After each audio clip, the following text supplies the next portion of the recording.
All right, who's next? Who have we lined up?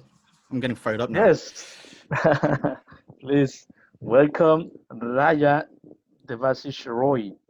Is the first hereditary Raja or chief of the indigenous Chakma nation.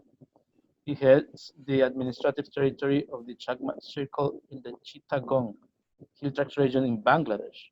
However, he maintains close ties with Chakmas living in neighboring India and Myanmar, where the other half of the estimated 900,000 Chakmas live. Roy is a London-trained barrister involved in pro bono work in the Supreme Court of Bangladesh. He was a minister in an interim national administration and served 2 terms as a member of the UN Permanent Forum on Indigenous Issues. He was involved closely in helping draft several instruments and other documents on indigenous peoples' rights at the UN and in other international fora. Kasali? Thank you so much, Ini. If we talk about building bridges, Raja Devasish Roy, he's all about building bridges, because that's like if you look at the way he writes, the way he talks, he's all about building those bridges from the local to the international. Raja Dev, sorry, I'll interchange a little bit. Or how do you want me to address you, first and foremost? Hold on. Where is he? My mic was off. Yes, yep, Dev is fine, Devashish is fine. Yeah. Oh, Devashish, all right. Dev, probably like the $1 million question right now, if you talk about global indigenous governance, diplomacy in the now, rights during times like these, there's a thirst for certainty. And what is, in your view, the easiest tangible positive impact that can be made in our communities, and maybe also on the international community? And any thoughts on that? Well, thanks very much. Good to be with you guys. Well, the last 2 months plus I've been working. I'm even busier now than I was before Corona. And the reason is we are monitoring. One is how much relief the government and others are giving. 2, what are we doing about food security, food sovereignty, shifting cultivation, which is not market oriented, but you grow everything in your Sweden fields. And I think one thing tangible that is strong is coming is that we are revitalizing our food security, customs, practices, that we are encouraging people to go for diverse agriculture as we did. Our ancestors did. We were all shifting cultivators as humans, people across the border in Myanmar as well. The other thing is we have a custom which in my Chakma language is called Malaya. It means if one villager needs support to harvest the rice or repair the roof, and you're perhaps a widow and you don't have enough farm hands, you call Malaya. So I think now that here in COVID times, people are coming forward. We have ancient traditions of quarantine, believe it or not. We don't even have a term named quarantine, but we know what it is. We have certain diseases, villages are cut off, locked down. We have ancient traditions on food sharing, and which is very, very important because in some of the remotest corners of our Chakma territory and the Chittagong Hill Tracts, it takes you 20-something hours of walking on foot to the market. Sometimes it's more than 2 days walking, that remote, perhaps you want chin land as well. So, and here I think our indigenous traditions that are being revitalized now, our youth are coming forward, guys like you. It's lovely to see you young people out there, where we were 20 years ago. And I think I see a lot of positive things coming out of also the current COVID crisis, and which we can bring on both at the local level, but also at the international level by showcasing our indigenous traditions, which are as relevant for COVID as for climate change, for biodiversity, and sustainable development. Thank you so much, Dev. Like I said, my first word association with you is building bridges. As a hereditary chief, how do you communicate or bridge solutions from your peoples to the outside world? How do you do it? What is your mindset? Well, firstly, my job as the chief is to also supervise the work of the other sub-chiefs, if you like. My territory has more than 2,000 villages. So there are 2,000 village chiefs whose work I have to monitor, along with the other government authority, elected leaders, and the civil bureaucrats and all that. And for me, one thing that we found is that in building bridges, what we have to do is get everybody's voice on board. Now, we had a tradition of only men could become chiefs, including paramount chief of our position. But we have been working for the last 10 plus years in my territory. We now have 300 women's village chiefs, as against, well, men are still more, 20,000. But the thing is that I think the important thing is that you have to give respect to everybody's opinion, and you have to help facilitate people's voices, as many people have said today also too. I'm amazed to hear these stories from all over the world, where the job of a leader is not to be just sitting down and, have the power. Your job is actually to be a spokesperson to articulate where they are not in a position to do if in front of your government, or there are the bilateral missions that come, like the U.S. government, the British government, or the donor agencies, the World Bank and Asian Development Bank has projects, in our region. So I think the important thing is that you must not pretend you know everything or even think you know everything, but you listen carefully and then try to put that in the language of development that government and UN agencies and others understand. So for me, the bridging is that understanding the both two different worlds, but also being able to enter each world and engage with them in their own terminology without giving up your principles and what is your sort of understanding of your people's rights and development. Such an amazing mindset. Question that comes to mind is, you heard about Matthew Newman, Carson, Tuomas, all leaders in their own right, very young as well. Any idea or to help them or others to move into the rights movement? What's your personal, I wish I had now known this when I was starting in the movement? There could be a lot, but maybe there's like one thing that could come out. Well, I don't know. Well, these Carson, Tuomas, and you too. I mean, you guys could be my mentors in certain fields as well. It's not that, it's like the older guys have the knowledge of young guys. No, and that's why I have met you, Kazali, for example, you won 15 years ago. And I, for one, have always had faith on the youth. In fact, if you ask me, what is it that I should have known? I think my first thing would be that, one, I believe in that thing, the early years of the real, it says people lead, leaders will follow. I do not believe in charismatic one person, one few elders leading the whole nation or the entire world. I don't believe in it. I believe in middle rank leaders, that there are lots of leaders who sit, have a consensus like the Indigenous people believe in, and then work on it. So I think if anything, I really don't have any message that you guys probably need, anybody for that matter, but I think it's that always give a good ear to everybody. And here, I think in some Indigenous traditions, we sometimes can be a little gender blind. We can sometimes be too much for older men, especially men could be women with gray hair, having all the knowledge, and the young people not knowing anything.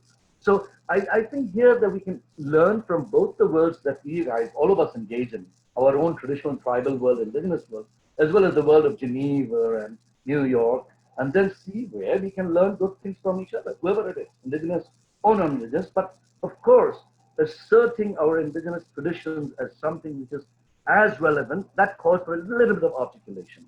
And if we are savvy at that, then we can show to the rest of the world so many things that we have answers to, not just for Indigenous people, as in the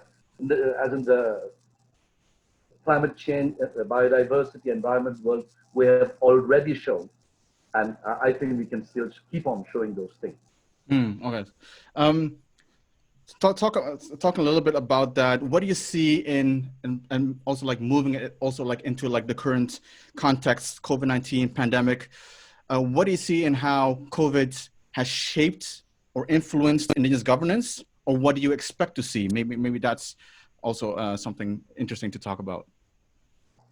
But COVID has brought in pluses and minuses. As I said, the pluses was we are revitalizing some of those traditions of quarantine and self-help, community help. But the minuses are many Indigenous persons working in the cities are now unemployed. They have come back. Then again, it's only people who can in the virtual world whose communication. There are places in our region where we can't even get a mobile phone, let alone enough bandwidth to have a Zoom conversation. So that is one side that we need to remember. Although, as I said, as Megan, I agree with her that the social media. By the way, I don't have Twitter. I am thinking of having a page. I didn't even know the difference between a Facebook profile and a page, and I am only learning it the last. My wife is younger than me. She has learned, and then I have a nephew, and so I learn these things. So I will probably go on Twitter and Facebook page soon. I'm learning. So anyway, my point is that those negative and positives are there, but if we are, remember who is the most disadvantaged, who is the most marginalized amongst us. And so in COVID times and in post-COVID times, like food security is a huge, huge problem. There's discrimination. There's discrimination not because they hate us only, the government or the greater mainstream society. They don't even understand how long it takes for us.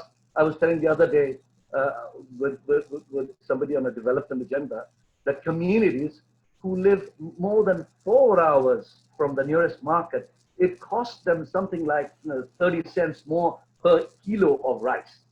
That's a lot. It's like, so these are the things that we need to keep in mind. I think engage by keeping the most disadvantaged communities, groups, and individuals in our society, including persons with disability, etc. And I was very surprised to come up on yesterday in a customary law meeting. We are having this because we guys, we do justice.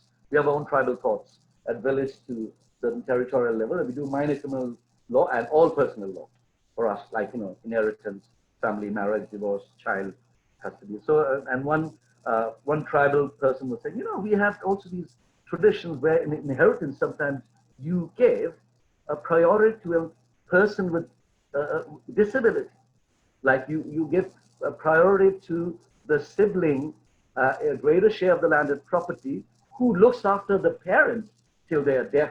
So there are many things that tribal customary law brings in, and that is another thing that I want to also bring to you friends out there and to everybody, which is that when Indigenous peoples engage with the rest of the world, in some spheres we engage from a position of strength and advantage as opposed to disadvantage, which is customary law.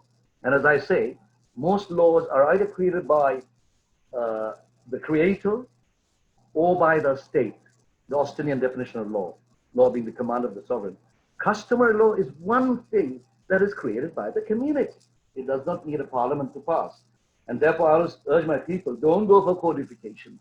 This is something we can turn around to our need. And don't be so arrogant to think that you can legislate in 2020 and know what's good for my Chakma people or whoever, and stop the thing because you have to go to parliament to change one little thing of the law. So leave it to the people to be sovereign. Do not trust the state, and certainly not the market.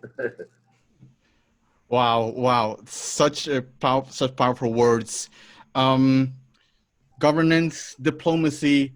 What role does, in your view, indigenous diplomacy play, or has changed from pre-COVID to post-COVID? Any thoughts on that? I think the limited space that the virtual world, social media, is offering, especially with all the lockdowns and quarantines and so forth. I think Indigenous peoples are learning to be more articulate.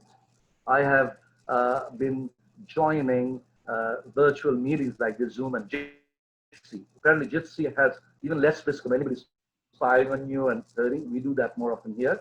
Whenever we can, the internet. I might lose the electricity any minute, by the way. So I think that people are learning to be articulate, and I was listening, fascinated to many people, including young persons, taking advantage of the, during this time of showing how strategic they can be, indigenous persons, young persons, strategic they can be in trying to deal with, overcome COVID and provide food security and whatever, and less discrimination or deal with discrimination against indigenous people, whether it's substantive or it's actually ill-meant, doesn't matter, but it hurts us to not get the rations on time, not be able to do tests for COVID and get a result till 7, 8 days, 10 days. So these are the things I think I am quite happy to see the present day leadership in my country as well across the world. Dev, final 90 seconds. Anything that you still want to share with the people that we did not touch upon? I know there's many, but what comes to your mind? Oh, there it goes. No, nothing very much. But one thing I'd say is I agree with Megan as to the engagement for indigenous people right at the international level with the treaty bodies. I've said that even 15 years ago, asking IFGA and all, don't get us all in the permanent forum, and then there was no UNEMRIP. I said, your friends start clapping before you even finished your speech, because you know that before you came to Geneva and New York. I said, it's more important to go to the Human Rights Committee, the Committee on Economic Social Rights. That's one. And the other point I would like to make is that SDGs are great too. They're still there for I don't know how many years, another 8, 10, 12 years or whatever. Yeah. Let's try to make our national laws and positive, indigenous appropriate, indigenous contextual, so that then we can get, because SDGs, we have the opportunity of it being a qualitative change, and we can't even leave one person behind, one indigenous person behind. So I'll end with that. And one indigenous leader, he was a pastor, I think, from the Garo people.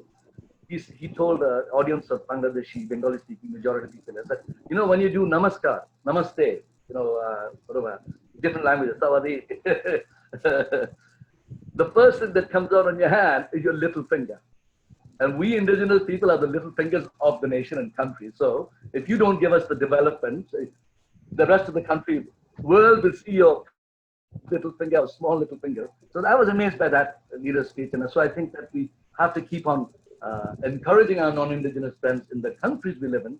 And we have to engage. I'm glad you're on. Good luck to your parliamentarians and whatever.